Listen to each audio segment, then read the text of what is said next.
Welcome again to this video preparation for the Sunday school lesson this Sunday.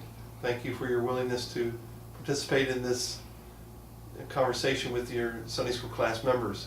We're in the Gospel of Mark, Mark chapter 6, and the focus of this story is a unique one. It is one that raises some questions in our mind when we think about why Jesus would include this story.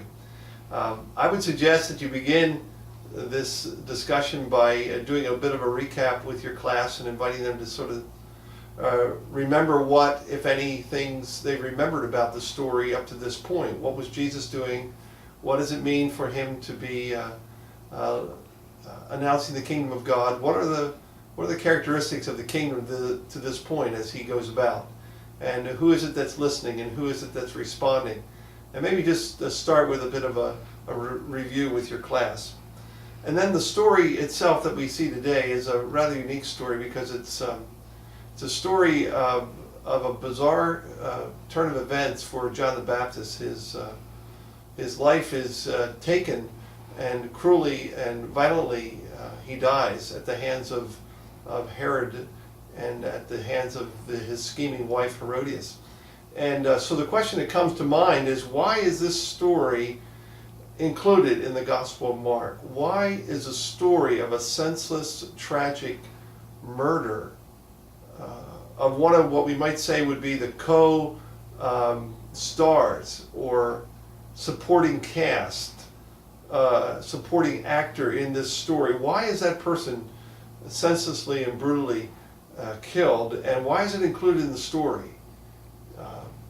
And so that's a question that intrigued me as I studied this lesson, and it led me to ask the question, how do we make some attempt at making sense out of what seems like senseless deaths and tragedies that many in your class will be able to relate to and certainly be aware of in our world.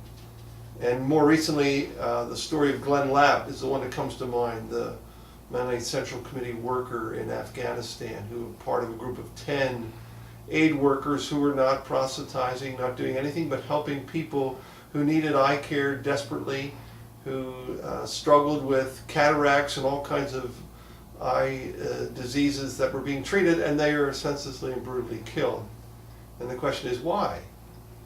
So it has some relevance to us, but as we come to this story, I'm going to suggest and maybe invite your class to think about as well, what do we do in the face of these senseless deaths or tragedies that were unexplainable? And so maybe the question is, what did Jesus do? And I think we could suggest that he did two things, or we could think about two things. And one is that he refocused his worldview again back on that, on what he had come to do, and that the world was good. It had fallen, but it was seeking, and God was seeking to redeem it, and that is certainly an important understanding as we think about the worldview. But the second thing that he focused on was he recommitted himself to his mission.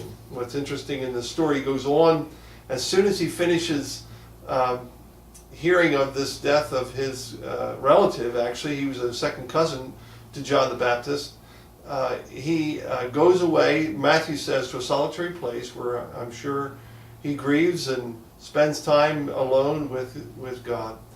But then it says he goes right away and he meets up with these 5,000 people who need to be fed, and he shows compassion to them. So he remained committed to his mission, even though he wasn't able to explain this tragedy. So my question for you to encourage your class to ask is, how might God want to speak to us at this time, maybe in the journey of your own life or the members of your class? What in your life requires faith to trust God to redeem something that seems unredeemable?